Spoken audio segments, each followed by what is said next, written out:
Salut à toi et bienvenue dans l'émission Entrepreneuriat chrétien. Ici, on ne parle pas simplement de business, on parle de mission, d'appel et de transformation du monde à travers les talents que Dieu a déposés en nous. Tu crois que la foi est faite pour être vécue seulement dans une église? Tu crois que Dieu et l'argent ne peuvent pas cohabiter dans une même vision? Détrompe-toi, car la Bible est remplie d'hommes et de femmes que Dieu a utilisés pour construire, pour bâtir, pour servir, non seulement pour prêcher. Dans cette émission, on parle mindset, discipline, mais surtout obéissance active à ce que Dieu te demande de faire aujourd'hui. Parce que l'entrepreneuriat, ce n'est pas seulement gagner de l'argent, c'est répondre à un besoin réel à travers une solution inspirée par le Seigneur. Tu veux servir Dieu autrement, tu veux bâtir sans te compromettre, alors tu es sur la bonne émission. Et avant de commencer, je t'invite à incliner ta tête pour la prière. Éternel, Seigneur, notre Père, notre Dieu, nous te remercions pour toutes les bonnes choses que tu fais pour nous, pour la grâce que tu nous accordes de bénéficier du souffle de vie et que nous ne manquions de rien. À présent que nous voulons que tu nous instruises à travers le sujet d'aujourd'hui, nous voulons, Père éternel, que tu nous inspires, que tu nous permettes de bâtir ou de continuer à grandir nos différentes activités. Je t'ai prié au nom de Jésus. Amen. Et donc, notre épisode a pour titre « Entreprise et foi, les limites de la vision, faire du profit pour un chrétien ». Tu sais, aujourd'hui, on vit dans un monde où lorsque tu gagnes de l'argent, lorsque tu as ta maison de rêve, lorsque tu as ta voiture de rêve, on constate que tu te fais respecter par énormément de personnes. Ce qui n'est pas forcément le cas lorsque tu n'as rien, lorsque tu es broke, comme certains aiment le dire. Et aujourd'hui, le succès est devenu sacré. Mais si on gratte un peu la surface, est-ce que faire du profit suffit vraiment pour donner un sens à ce que tu fais? Telle est la question que je te pose et que je t'invite à y réfléchir. Est-ce qu'aujourd'hui, le Christ nous invite à maximiser sur la marge ou à maximiser sur l'amour entre nous, entre frères et sœurs, entre proches? Et surtout, jusqu'où peut aller un entrepreneur chrétien avant que son business ne devienne une idole? Notre épisode est divisé en 3 parties et dans cette première partie, nous allons parler de profit,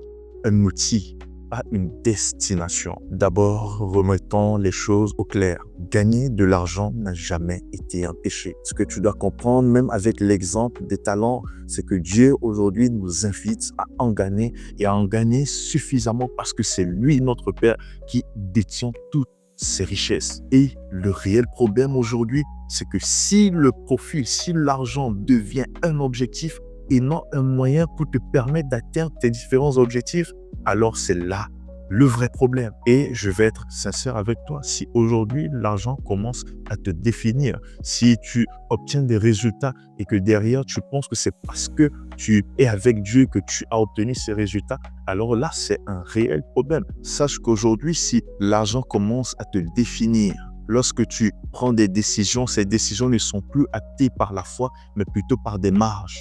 Quand tu commences à penser, si ce deal a fonctionné, c'est que c'est la volonté de Dieu. Si tu commences à fonctionner de cette façon, à penser de cette façon, alors fais très attention parce que là, tu glisses lentement vers un christianisme capitaliste où Dieu est devenu ton associé et non ton Dieu. Et j'aime beaucoup la citation de Francis Bacon qui dit « L'argent est un excellent serviteur, mais un mauvais maître ». Prends quelques secondes, pense à cette citation. Et si on veut réellement pousser les réflexions encore plus loin, beaucoup de chrétiens aujourd'hui entrepreneurs se perdent à ce niveau. Ils vont prier au début, « Oui, Seigneur, bénis-moi ». Et Dieu va bénir. Mais lorsque le succès arrive, ils pensent que Dieu est devenu un fournisseur de réussite, un fournisseur de bénédiction et non une autorité morale. Et surtout, c'est là que le danger commence. Dieu ne peut jamais être ton associé en laissant sa place de Dieu.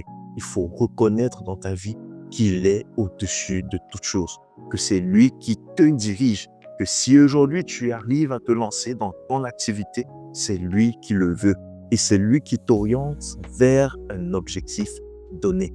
Alors, lorsqu'il répond à tes problèmes, lorsque tu fais face à des problèmes qui te donnent des solutions, surtout dans ton domaine entrepreneurial, ne gonfle jamais la poitrine pensant que Dieu est celui-là qui distribue les solutions à chaque fois à tes problèmes. Dans cette deuxième partie, nous allons parler du piège spirituel du succès. Et souvent, c'est là que les gens ont très peur. La mentalité, quand les personnes aujourd'hui, ils cherchent à nous faire comprendre que le vrai problème, ce n'est pas la pauvreté.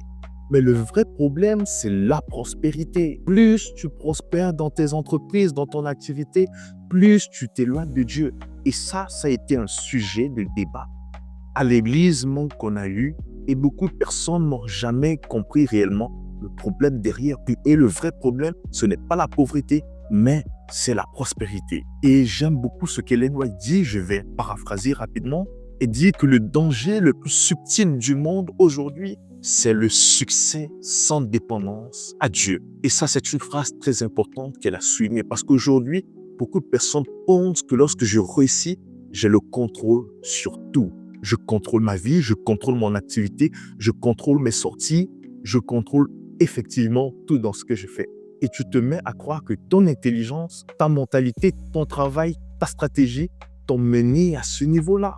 Et doucement, ton business devient ton hôtel. Tu ne le dis pas, tu ne le dis même presque à personne, mais c'est là que tu commences à sacrifier ton sabbat pour un contrat. Tu sacrifies ta santé pour montrer que tu peux tout gérer. Tu sacrifies même tes valeurs pour signer un deal. Et tu continues à prier. Heureusement que tu continues à prier. Parce qu'à partir de là, certains n'arrivent même plus à prier. Parce que pour eux, ce n'est pas la prière qui leur permet de tenir, mais c'est leur capacité, leur compétence. Au fond, ce que tu adores réellement, c'est le profit et non Dieu. On parle souvent d'idolâtrie comme si c'était réservé au statut. Loin de là. Mais aujourd'hui, les idoles ont pris des formes modernes. Le chiffre d'affaires, le succès, etc. Ce sont des formes modernes d'idolâtrie. Le diable aujourd'hui, c'est tellement facile pour lui parce qu'il n'a plus besoin de te faire douter de Dieu.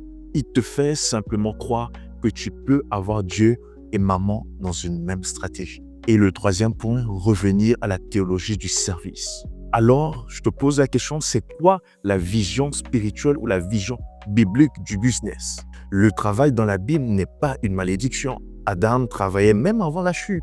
Comprends que le travail est une participation à la création. Mais la finalité du travail, ce n'est pas l'accumulation, mais c'est la rédemption. En d'autres termes, ton entreprise n'est pas faite pour grossir, mais elle est faite pour guérir. Et comme je l'ai dit dans les anciens épisodes, le vrai entrepreneur chrétien, c'est celui-là qui voit son business, son activité comme un ministère déguisé. Paul, dans Acte 18, construisait des tentes. Ce n'était pas juste un métier, mais c'était plutôt un prétexte pour rencontrer des personnes, bâtir des tentes, créer de relations avec ces personnes. Et c'est pareil pour toi. Ton bureau, ton atelier, ton métier doit te permettre derrière de guérir les maux de la société. Ton entreprise doit être là où tu incarnes l'évangile sans forcément prêcher. Et Rick Warren, qui est très célèbre également, a dit cette affirmation. Notre mission n'est pas d'ajouter Dieu à nos plans, mais d'aligner nos plans sur la mission de Dieu. Et je ne cesse de le répéter à chaque fois, tu te dois d'aligner tes objectifs sur la mission que Dieu t'a confiée. Je vais te donner 3 tests simples qui vont te permettre d'évaluer ton rapport avec l'argent, savoir si ton rapport avec l'argent est sain ou pas. Et le premier test, c'est le test de la priorité. Quand ton profit contredit les principes bibliques, qu'est-ce que tu fais? Que choisis-tu? Si tu dois mentir un peu, tricher un peu, payer un peu pour négocier, est-ce que tu dis tout le monde le fait ou tu dis moi je sers un Dieu qui ne me le permet pas? Ou encore c'est en contradiction avec mes valeurs? Qu'est-ce que tu choisis? On n'hésite pas de mettre en commentaire, de faire le test en commentaire et de me dire qu'est-ce que tu penses de la question. Et ensemble, on va débattre pour voir quels conseils je pourrais te donner pour grossir, améliorer ton activité et surtout te permettre de faire en sorte que ton activité, ton business soit en accord avec la volonté de Dieu. Le deuxième test, c'est le test de la générosité. Comprends que plus Dieu te bénit, plus tu deviens un canal et non un réservoir. Et j'aime l'affirmation de John Wesley qui dit « Gagne tout ce que tu peux, donne tout ce que tu peux, épargne tout ce que tu peux. » La vraie bénédiction se calcule à combien tu partages et non à combien tu gardes. Donc, essaie de penser à cela. Le troisième test est donc le test de la paix. Si ton business prospère et que derrière ta paix disparaît, alors Dieu n'est plus au centre de ce projet. Et j'aime beaucoup la citation d'Ellen White qui dit « Une conscience troublée est le plus cher des avertissements divins. Dieu ne va jamais bénir un profit qui va détruire ton âme. » Au final, la foi et le business sont deux choses qui peuvent aller de pair. Et ils s'embrassent lorsque tu comprends que le travail est une forme également d'adoration. Pour finir, je veux que tu saches que ton business est un champ missionnaire. Ton business, tes valeurs, ton intégrité, ton calme dans la tempête, ton mindset, c'est là que le monde voit Jésus sans même que tu cites son nom. N'hésite pas à mettre un commentaire. Si tu as des questions, n'hésite pas à les poser parce que je suis là pour t'aider dans ton activité, te permettre à grandir ton activité et que le Seigneur te bénisse dans toutes les décisions que tu vas prendre. Sur ce, je te souhaite une très bonne continuation.